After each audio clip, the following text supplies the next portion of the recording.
Hello everyone. काफ़ी सारे student मेरे से बार बार एक क्वेश्चन पूछ रहे थे कि भैया अगर हमने फर्स्ट 4 राउंड्स में या मूव राउंड में कोई कॉलेज लिया है आईसीआर के थ्रू, तो क्या अब हम कॉलेज लेवल काउंसलिंग में पार्टिसिपेट कर सकते हैं या नहीं कर सकते हैं। तो देखो, आईसीआर का एक सीधा सा रूल है कि अगर आप आईसीआर की काउंसलिंग के थ्रू कोई आईसीआर का इंस्टीट्यूट लेते हैं, फिर आप अगर उस कॉलेज को छोड़ते हैं तो फिर आप उस ईयर में कोई भी दूसरा कॉलेज आईसीआर का नहीं ले सकते हो। लेकिन याद रहे, ये जो रूल है वो सिर्फ आईसीआर का पर्टिकुलर रूल है, सिर्फ आईसीआर के इंस्टीट्यूट्स के लिए। आईसीआर के इंस्टीट्यूट जो आईसीआर में वो बहुत ही कम है, लाइक आपका एनडीआरआई करनाल हुआ, आईआरआई दिल्ली हुआ, ये कुछ आईसीआर के इंस्टीट्यूट्स हैं जिसमें आपको पहले आईसीआर का नाम दिखता है, देन उसके बाद इंस्टीट्यूट का नाम दिखता है। तो कॉलेज छोड़ने के बाद आप इन आईसीआर के इंस्टीट्यूट्स में एडमिशन नहीं ले सकते हैं, लेकिन कॉलेज लेवल काउंसलिंग होती है तो आप स्टेट लेवल की यूनिवर्सिटीज में एडमिशन ले सकते हैं। बट डिपेंड करता है ये यूनिवर्सिटी पर कि उनको एडमिशन लेना है या नहीं लेना है, क्योंकि कॉलेज लेवल काउंसलिंग में जो सीट्स होती हैं वो यूनिवर्सिटी पर डिपेंड करती हैं कि किसको देना है या नहीं देना है।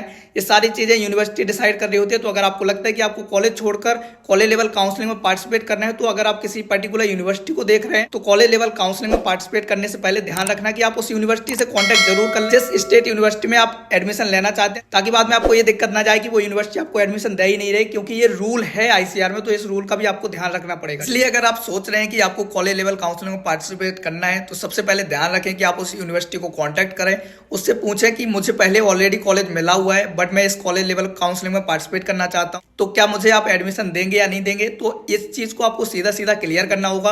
अगर आप इस चीज को क्लियर कर लेते हैं और वो कहते हैं कि हाँ हम आपको एडमिशन दे रहे होंगे, तभी आप उस दूसरे कॉलेज से अपनी टीसी लीजिएगा या फिर एडमिशन कैंसिल करवाइएगा।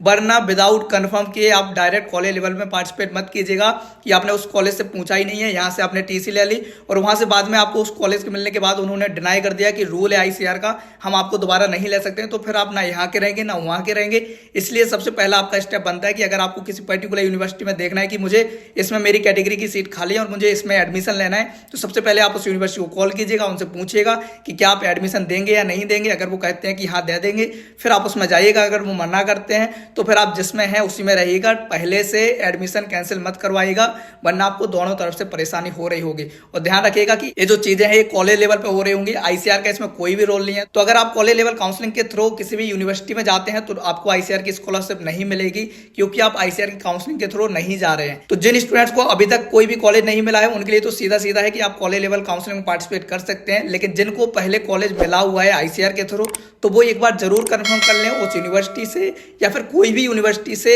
जिसमें आप एडमिशन लेने की सोच रहे हैं या फिर जिसकी काउंसलिंग में आप पार्टिसिपेट कर रहे हैं, कि ये सब करने के बाद वो एडमिशन देंगे या नहीं देंगे। ये चीज बहुत इंपॉर्टेंट है। अगर वो हाँ बोलते हैं तभी आप अपना जिस कॉलेज में है उसका एडमिशन कैंसिल करवाइएगा, वरना नहीं करवाइएगा। अगर आप पहले ही कैंसिल करवा लेंगे तो बाद में आपको दिक्कत जाएगी। तो इस चीज का जरूर ध्यान रखना, ठीक है।